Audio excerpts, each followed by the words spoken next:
Assalamualaikum warahmatullahi wabarakatuh. Salam sejahtera bagi kita semuanya. Baiklah, saudara mahasiswa, untuk hari ini kita akan membahas topik yang menarik, yaitu pada mata kuliah Manajemen Sekolah Kelas Kolaborasi. Bersama saya, Siti Anjarini. Ya, baik. Tema hari ini tentang manajemen kurikulum. Ya, kita akan membahas tentang manajemen kurikulum. Nah, baik, apa sih manajemen kurikulum itu? Nah, sebelum kita membahas lebih jauh, kita akan mengulas sedikit tentang latar belakang dari manajemen kurikulum itu sendiri. Ya, pentingnya manajemen kurikulum. Manajemen kurikulum merupakan suatu aspek kunci dalam menjaga kualitas pendidikan di sekolah dasar dan juga berperan penting dalam proses pembelajaran. Pengembangan kurikulum yang relevan serta dampaknya terhadap perkembangan peserta didik ini juga sangat penting terkait manajemen kurikulum. Ya, mari kita bersama-sama mendalami topik ini. Bagaimana manajemen kurikulum dapat membantu untuk mencapai tujuan pendidikan yang lebih baik pada tingkat sekolah dasar. Ya, eh, tentu peran penting dalam manajemen kurikulum dalam proses pembelajaran itu adalah sangat penting dan sangat krusial dalam pembelajaran di sekolah dasar yang melibatkan beberapa hal, mulai dari tahapan perencanaan, kemudian pengorganisasian, pelaksanaan, dan evaluasi kurikulum. Manajemen yang efektif tentunya akan membantu memastikan bahwa materi pelajaran disusun dengan baik, dengan metode pengajaran yang efisien, dan juga dapat digunakan sebagaimana mestinya. Dan juga sumber daya pendidikan dapat dikelola dengan baik juga, apabila manajemen kurikulumnya juga baik. Hal ini dapat menciptakan lingkungan pembelajaran yang lebih terstruktur dan berdampak positif. Nah, sebelumnya peralihan kurikulum dari kurikulum 2013 menuju kurikulum Merdeka ini merupakan hal yang sangat krusial ya, yang melibatkan banyak pihak. Ada beberapa tahapan dalam implementasi kegiatan yaitu manajemen kurikulum. Tadi yang sudah saya sampaikan mulai dari kegiatan perencanaan, kemudian pengorganisasian, dan juga tahap pelaksanaan serta evaluasi. Ya, baik. Pada poin pertama, kita beranjak pada tahap perencanaan. Nah, apa yang dilakukan pada tahap perencanaan? Nah, pada tahap perencanaan ini, hal yang dilakukan adalah yang pertama adalah menganalisis kebutuhan. Menganalisis kebutuhan dilakukan dengan cara identifikasi kebutuhan pendidikan dan juga tuntutan zaman yang akan diakomodasi dalam kurikulum yang baru, yaitu peralihan dari kurikulum 2013 menuju kurikulum Merdeka. Yang kedua adalah pengembangan kurikulum, yaitu dilakukan dengan menyusun kerangka kurikulum yang lebih fleksibel, inklusif, dan relevan dengan kondisi saat ini. Yang ketiga adalah menentukan materi dan pembelajaran. Nah, hal tersebut itu dilakukan yang pertama adalah menentukan isi kurikulum. Kemudian kita juga harus melihat kompetensi-kompetensi apa yang nanti akan dicapai oleh siswa. Dan selanjutnya adalah metode pembelajaran yang sesuai dengan karakteristik siswa dan perkembangan ilmu pengetahuan. Oke, kemudian selanjutnya pada tahap pengorganisasian. Nah, pada tahap pengorganisasian ini terdapat beberapa hal atau tahapan. Yang pertama adalah pengembangan bahan ajar. Nah, dalam membuat pengembangan bahan ajar itu dilakukan mulai dari membuat materi dan sumber belajar yang sesuai dengan kurikulum yang baru, yaitu dari kurikulum 2013 menuju kurikulum Merdeka. Termasuk harus menyesuaikan juga dalam hal ini adalah buku teks yang digunakan, terus kemudian yang mentautkan dengan teknologi informasi seperti multimedia interaktif dan juga sumber daya pendidikan yang lainnya. Kemudian hal yang tak kalah pentingnya adalah di mana sumber daya yaitu pendidik atau guru itu juga harus memiliki kompetensi. Ya, bagaimana kompetensi itu dilatih? Yaitu yang pertama adalah melakukan pelatihan. Jadi guru harus banyak-banyak mengikuti pelatihan, ya, untuk memahami dan juga dapat mengimplementasikan kurikulum yang lama menuju kurikulum yang baru atau dari kurikulum 2013 ke kurikulum Merdeka saat ini. Kemudian setelah itu adalah manajemen sumber daya, yaitu di mana selain guru memberdayakan dirinya sendiri atau menggali potensi yang ada di dalam dirinya, guru juga harus bisa mengalokasikan sumber daya atau memanfaatkan fasilitas atau sumber daya di sekitarnya, yaitu memanfaatkan waktu secara baik ya, secara efisien, terus kemudian memanfaatkan fasilitas peralatan yang diperlukan untuk mendukung adanya kurikulum yang baru. Jadi termasuk pemanfaatan multimedia interaktif. Kemudian pada tahap selanjutnya adalah tahap pelaksanaan kurikulum. Ya. Adapun hal-hal yang dilakukan di sini adalah pengajaran, ya, pengajaran yang dilakukan oleh guru, mulai dari menyusun modul ajar, kemudian praktek mengajar, yang dimulai dari kegiatan pendahuluan, terus inti dan juga penutup. Nah, guru melaksanakan pembelajaran sesuai dengan kurikulum yang baru. Kemudian mempraktekkan dengan menggunakan metode, terus kemudian media yang sebaiknya juga relevan ya, yang saat ini kita lakukan, dan juga memfasilitasi pemahaman terhadap peserta didik. Jadi juga memadai peserta didik di mana di sana ada tiga tipe gaya belajar, yaitu audio, visual, dan kinestetik. Kemudian setelah dilakukan pengajaran, guru juga harus melakukan pengawasan. Nah, dalam hal ini seperti apa pengawasannya? Yaitu menyelenggarakan pemantauan dan juga evaluasi yang berkelanjutan untuk memastikan bahwa kurikulum itu bisa berjalan sesuai dengan rencana yang sudah dilakukan. Ya. Dan juga mengantisipasi masalah-masalah yang mungkin nanti akan timbul di dalam proses kegiatan pembelajaran itu sendiri. Kemudian selanjutnya adalah evaluasi dari kurikulum. Ya. Nah, kita ketahui bahwasannya evaluasi di sini ada 3 ya, yaitu evaluasi secara formatif, kemudian sumatif, dan evaluasi keseluruhan. Nah, evaluasi formatif dalam hal ini adalah melakukan evaluasi yang berkelanjutan di mana selama proses pembelajaran itu terjadi untuk mengevaluasi kemajuan siswa dan juga mengidentifikasi perbaikan yang diperlukan. Misalkan ada siswa mungkin yang nilainya masih kurang, nah kita bisa melakukan yang namanya remedial, gitu ya. Kemudian evaluasi sumatif. Nah, evaluasi sumatif merupakan evaluasi di akhir setelah selesai tahap pembelajaran untuk mengukur ketercapaian siswa berdasarkan standar yang telah ditetapkan. Kemudian selanjutnya adalah evaluasi secara menyeluruh atau keseluruhan. Nah, untuk mengevaluasi secara keseluruhan ini harapannya untuk memberikan dampak yang baik ya terhadap hasil belajar siswa dalam menyempurnakan yang mungkin nanti dibutuhkan oleh siswa maupun untuk guru.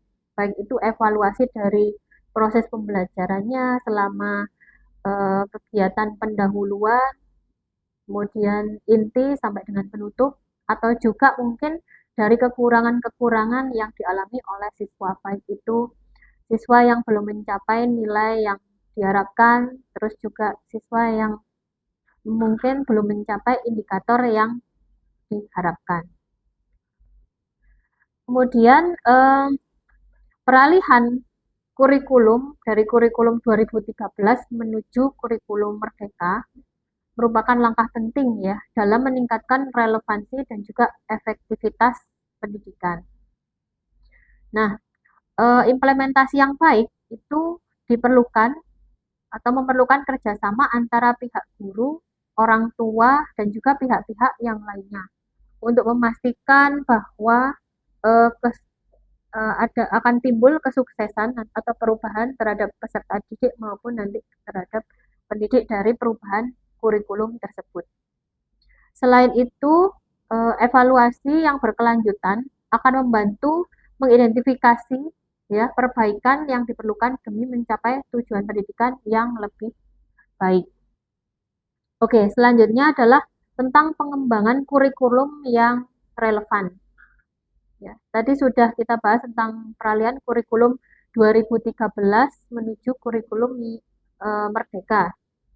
Nah, pengembangan kurikulum relevan memerlukan pemahaman yang mendalam, yaitu tentang kebutuhan dan perkembangan peserta didik.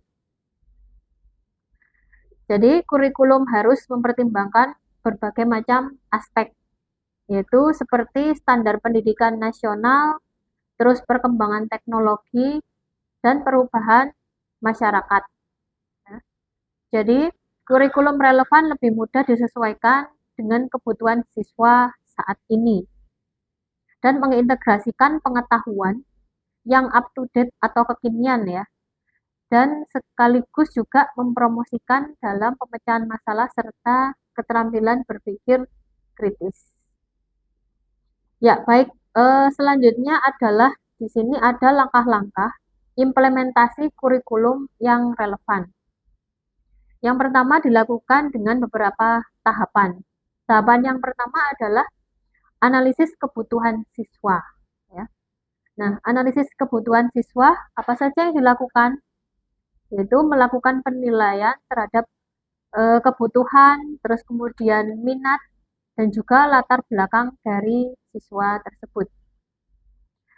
Yang dimana harapannya dapat membantu dalam merancang kurikulum yang lebih relevan dengan siswa. Kemudian yang kedua adalah konsultasi dengan stakeholder. Ya.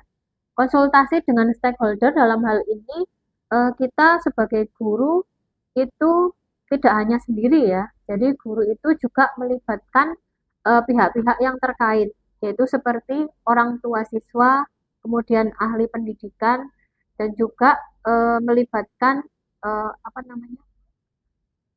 industri ya untuk bisa saling bekerja sama dalam proses perencanaan kurikulum agar bisa berjalan dengan baik. Kemudian yang ketiga adalah pemilihan dan pengembangan materi pelajaran. Nah, ini juga penting ya. Jadi memilih atau mengembangkan materi pelajaran itu juga sesuai dengan kebutuhan siswa dan merencanakannya atau merancangnya agar lebih interaktif dan juga relevan.